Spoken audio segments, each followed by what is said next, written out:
I am Ranjan Shah. Today we are going to discuss about the wave optics topic, the Doppler effect. आज हम लोग Doppler effect को discuss करेंगे। हमने 11th में already हमने पढ़ चुका है डॉपलर इफेक्ट, बस वो लेकिन वो साउंड वेव में था।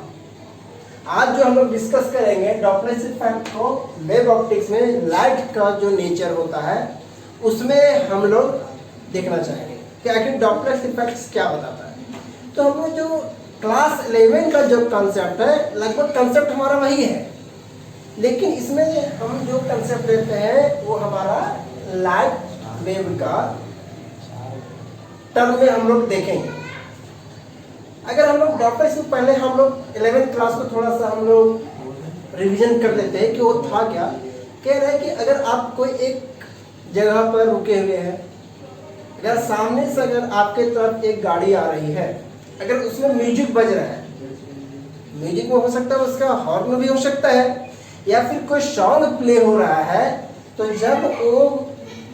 जब व्हीकल है आपके तरफ आएगी तो आपको जो उसका म्यूजिक है, जो सॉन्ग है, वो थोड़ा जल्दी जल्दी सुनाई देगा। लगेगा जैसे कि वो जो सॉन्ग जो प्ले हो रहा है थोड़ा फास्ट प्ले हो रहा है। लेकिन वही जब गाड़ी जब आपको क्रॉस करके जब आपसे दूर जाएगी तो वही म्यूजिक आपको लगेगा कि स्लो चल रहा है। स्लो मतलब कम साउंड नहीं बोल रहा हूँ, मैं कह रहा हूँ स्लो चल रही है, लग रहा है कि धीरे धीरे प्ले हो रहा है। उसके पीछे कारण क्या है? उसके पीछे कारण मेन है हमारा फ्रीक्वेंसी। क्या कारण है? फ्रीक्वेंसी।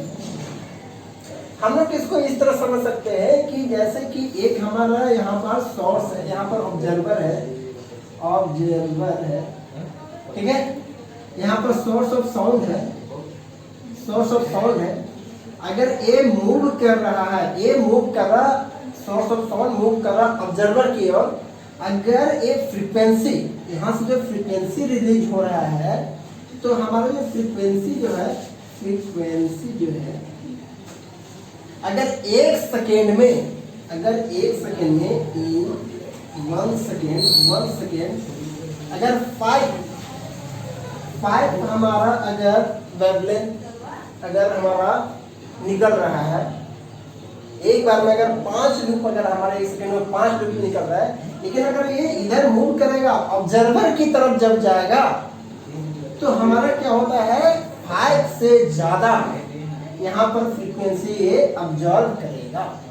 क्योंकि अगर नेचुरल अगर ये रुका रहता है, ये भी स्टैटिक्स रहता है, ये भी स्टैटिक रहता, तो एक सेकंड में 5 यहाँ पर पहुंचता, लेकिन ये 5 तो पहुंच ही रहा है, लेकिन ये अगर इधर भी जाएगा तो 5 से ज्यादा फ्रीक्वेंसी हमारा इसके पास पहुंचेगा। मतलब कि if the source of sound is move to ask the observer, then the frequency increases.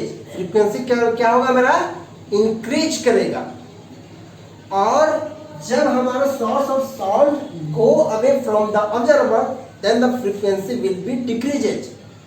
और ये कैसे हो रहा है हम समझा दें। अब इसी को अब हम लोग लाइट ऑप्टिक्स के तौर पर हम लोग देखते हैं।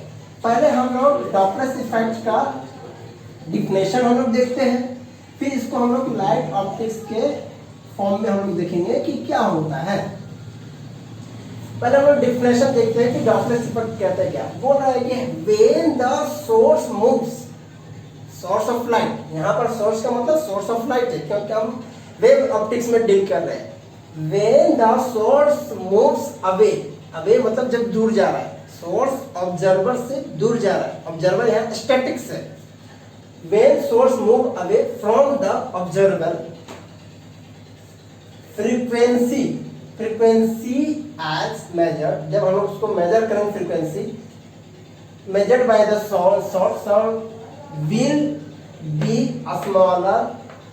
जब हमारा सोर्स मूव, जो सोर्स है लाइट का जो सोर्स है, अगर हमारा ऑब्जर्वर दूर जाएगा तो ऑब्जर्वर को जो फ्रीक्वेंसी जो मेजर करेगा, फ्रीक्वेंसी जो उसको फील होगा वो क्या होगा?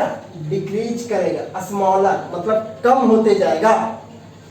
लेकिन and when the source move to past the observer, लेकिन उसी का जस्ट अपोजिट में हम लोग देखते हैं कि जब हमारा सोर्स ऑफ लाइट मूव करेगा किधर, ऑब्जर्वर की तरफ, स्टेशनरी ऑब्जर्वर, हम बार बार यहाँ मेंशन कर रहे हैं स्टेशनरी ऑब्जर्वर।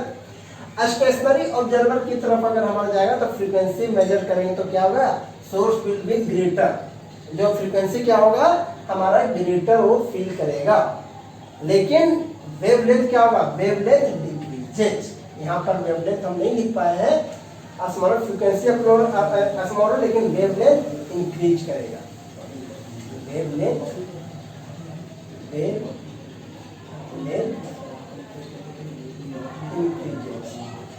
इंक्रीजेज और यहाँ पर हमारा वेवलेंथ डिक्रीज करेगा। This is known as Doppler's effect. इसी को हम लोग डॉपलर्स इफेक्ट कहते हैं।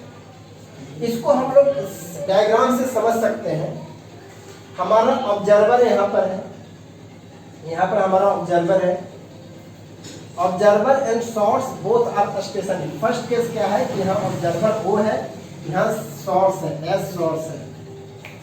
तो यहाँ जब हमारा दोनों स्टेशनरी रहेगा तो यहाँ पर जो हमारा फ्रीक्वेंसी इमिट करेगा 1 सेकेंड में 5, एक 5 लूप हमारा जाएगा, 1 सेकेंड में 5 जाएगा। लेट मान लेते हैं 1 सेकेंड में 5 जाएगा। यहाँ पर हमारा 4 दिख रहा है, चलिए हम 4 ही मानते हैं। यहाँ पर 4 1 सेकेंड में कितना जा रहा है, 4 हमारा फ्रीक्वेंसी पहुंच रहा है। फ्रीक्वेंसी हमारा क्या है, 4 है। 1 सेकेंड में 4 वेव जा रहा है, 4 साइकिल इसका जा रहा है। जब दोनों ऑब्जर्वर सोर्स एंड ऑब्जर्वर दोनों हमारा क्या है, स्टैटिक्स है। लेकिन जब हमारा ऑब्जर्वर यहाँ स्टैटिक्स है और यहाँ पर सोर्स जो है इधर मूव कर रहा है, सोर्स क्या है, सोर्स इधर मूव कर रहा है away from the observer, source moves away from the observer. तो क्या होगा, ऐसा ही फील होगा ना कि आप इसको स्ट्रेस मतलब इसे खींच दिए। सिंपल समझिए, आपका एक स्प्रिंग है, स्प्रिंग हम ऐसे तो सोलेनॉइड होता है, लेकिन ये जैसे हम लोग समझने के तौर पर देख सकते हैं कि स्प्रिंग को आप जब खींचोगे तो उसका जो लूप डिस्टेंस हो जाएगा वो हमारा इंक्रीज कर जाएगा। इसको हम लोग खींचते हैं तो क्या होगा, हमारा अगर डिस्टेंस हमारा सेम रहते हैं तो सेम डिस्टेंस पर हमारा ये जो क्या है लैम्डा जो है वेवलेंथ हमारा क्या हो रहा है, इंक्रीज कर रहा है। देखिए जहाँ 4 था हमारा और हमारा कितना हो रहा है, 2 ही लूप आ रहा है। तो हमारा और प्लस ये जो लैम्डा है हमारा क्या हो रहा है, इंक्रीज कर रहा है, इंक्रीजेज वेवलेंथ यहाँ इंक्रीज कर रहा है और फ्रीक्वेंसी हमारा लेकिन क्या हो रहा है, डिक्रीज कर रहा है। यहाँ पर हम लोग देख लेते हैं 4 लूप जा रहा है, 1 सेकेंड में 4 लूप, फ्रीक्वेंसी 4 है, लेकिन यहाँ पर हमारा फ्रीक्वेंसी क्या हो जा रहा है, 2। यहाँ पर देखिए 2 लूप बन रहे हैं, यहाँ से यहाँ 2 फ्रीक्वेंसी, यहाँ पर 2 लूप बन रही है।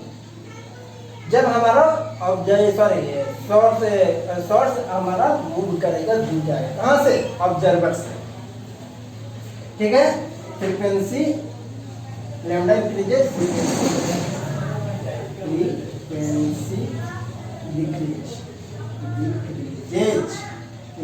डिक्रीजेज। लेकिन उसी का जस्ट हम लोग अपोजिट में कहते हैं। तो यहाँ पर जब हमारा सोर्स जो है, सोर्स क्या है, इधर जा रहा है, source move towards the observer. जब सोर्स हमारा ऑब्जर्वर की तरफ जा रहा है तो देखिए हमारा सेम डिस्टेंस में, सेम टाइम इंटरवल में हमारा क्या हो रहा है, ज्यादा लूप जा रहा है। ये जो है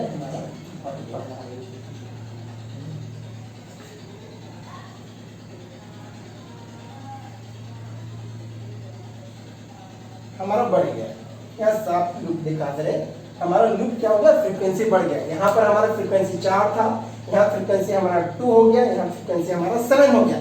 जब हमारा सोर्स ऑफ लाइट जब हमारा मूव करता है टुवर्ड्स द ऑब्जर्वर, तो हम लोग यहाँ पर देख रहे हैं कि फ्रीक्वेंसी हमारा इंक्रीज कर रहा है। फ्रीक्वेंसी क्या होगा, फ्रीक्वेंसी इंक्रीजेज, फ्रीक्वेंसी इंक्रीजेज। और वेवलेंथ हमारा क्या हो रहा है, देखिए वेवलेंथ यहाँ पर इतना था, यहाँ पर बढ़ गया, वेवलेंथ इंक्रीज कर गया, लेकिन यहाँ पर वेवलेंथ मेरा क्या हो गया, स्मॉल हो गया। क्या हो गया, स्मॉल। Wavelength wavelength decreases. पहले यहां पर समझिए, वेवलेंथ इंक्रीज और वेवलेंथ डिक्रीज समझ में आ गई बात। अब इसी को कह रहा है कि जब हमारा source of light away from the observer, जब हमारा दूर जाता है, तो इसको हम लोग कहते हैं रेड शिफ्ट। क्या कहते हैं? Red shift. क्यों कहते हैं रेड शिफ्ट, ये अब थोड़ा हम समझते हैं। जब हमारा लाइट अवे जाता है तो हमारा वेवलेंथ इंक्रीज कर रहा है।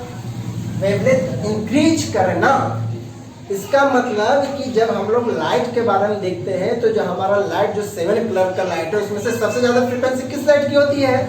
रेड की होती है। जब वेवलेंथ हमारा इंक्रीज करेगा तो किसके तरफ शिफ्ट करेगा? नो डाउट कि वेवलेंथ इंक्रीज करेगा तो सबसे ज्यादा वेवलेंथ जो हमारा रेड कलर का है, रेड कलर का वेवलेंथ को गेन करेगा। मतलब वेवलेंथ इंक्रीज करेगा तो किसकी तरफ इंक्रीज करेगा? रेड लाइट की तरफ इंक्रीज करेगा। इसलिए हमारे यहाँ पर वेवलेंथ इंक्रीज कर रहा है। इसलिए जब हमारा सोर्स अवे जाता है, जब दूर जाता है, जब हमसे दूर जाता है तो उसको हम लोग कहते हैं रेड लाइट शिफ्ट। लेकिन रेड शिफ्ट भी इसको कहते हैं। या फिर उसी के अपोजिट में हम लोग कहते हैं जब हमारा सोर्स हमारा टुवर्ड्स द ऑब्जर्वर जाता है तो हमारा क्या हो रहा है? वेवलेंथ डिक्रीज हो रहा है। वेवलेंथ डिक्रीज हो रहा है, आप देख रहे हैं। जब वेवलेंथ डिक्रीज करेगा तो फिर वही चीज है, 7 कलर जो बिजली आ रहा है उसमें सबसे हमारा कम जब फ्रीक्वेंसी होता है वैसे तो वायलेट का होता है, लेकिन वायलेट वगैरह हम लोग कंसीडर नहीं कर पाते, उसको देख नहीं सकते। लगभग हमारा लगभग बराबर होता है। और वो जो फ्रीक्वेंसी जो हमारा लेगा, जो वेवलेंथ लेगा, किसको लेगा?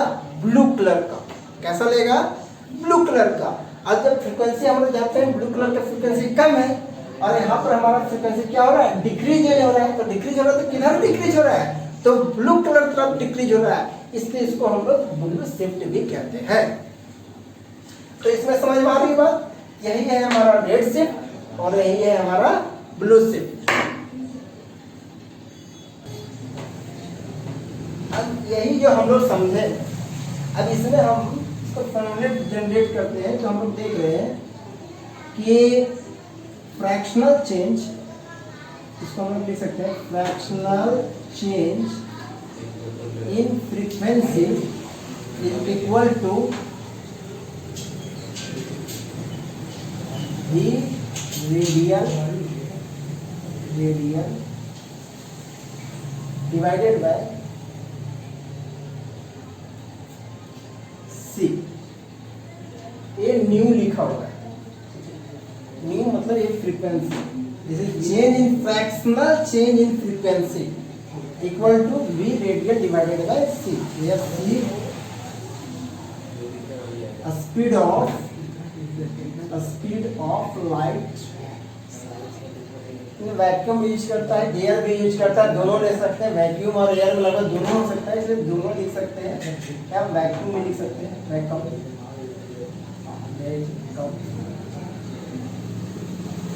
देखो, आर हो गया रिलेटिव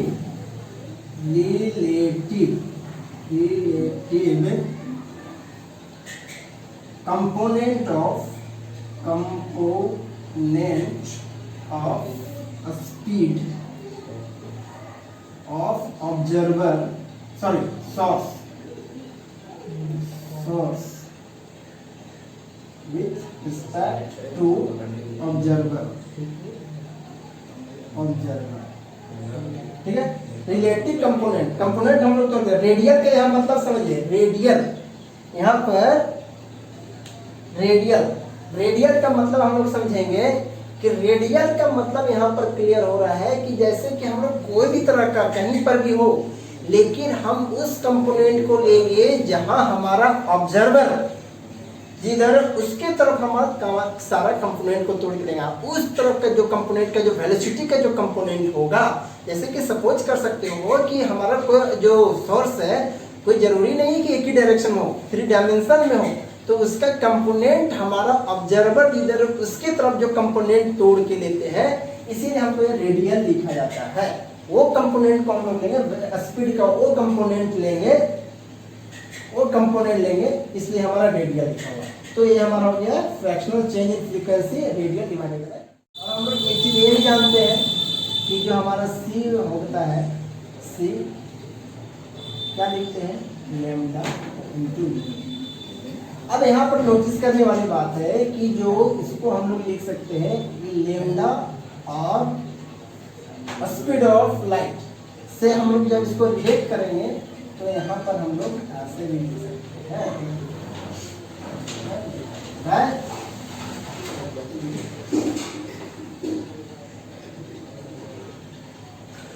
ये हमारा है डॉपलर्स इफेक्ट और डॉपलर्स इफेक्ट। यहाँ पर एक और चीज लेना है कि जब हमारा वैल्यू लेंगे बी रेडियल का जो वैल्यू लेंगे तो इसको हम लोग पॉजिटिव लेंगे, बी रेडियल, रेडियल यहाँ पर भी रेडियल ही लिख देंगे, रेडियल ये हमारा पॉजिटिव होगा, पॉजिटिव पॉजिटिव होगा कब, when source moves away from observer। जब हमारा ऑब्जर्वर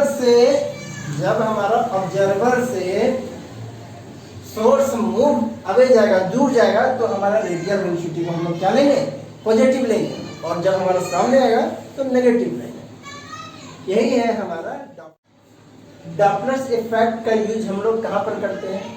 जैसे कि बड़ा बड़ा जो गैलेक्सी है, जो कि हम लोग जानते हैं कि गैलेक्सी हमेशा हम लोग से दूर जाते रहती है, उस गैलेक्सी का स्पीड को हम लोग मेजर करने के लिए हम लोग यूज करते हैं डॉपलर्स शिफ्ट का यूज करते हैं, जिससे हम लोग गैलेक्सी का स्पीड को कैलकुलेट इजीली कर सकते हैं। इसका हेल्प से हम लोग कर सकते हैं। जैसे कि चेंज इन वेवलेंथ, वेवलेंथ में जो चेंज आएगा, ओरिजिनल जो वेवलेंथ था, चेंज इन वेवलेंथ, और रेडियल है यहाँ पर स्पीड ऑफ लाइट पुट करेंगे, इसको क्रॉस मल्टीप्लाई करेंगे, चेंज इन वेवलेंथ हम लोग देखेंगे स्पीड में हमारा जो वेवलेंथ में कितना चेंज आ रहा है, उसका यूज करके हम लोग जो रेडियल वेलोसिटी जो हम लोग निकालेंगे, उससे हम लोग गैलेक्सी का स्पीड को कैलकुलेट कर सकते हैं। Thank you.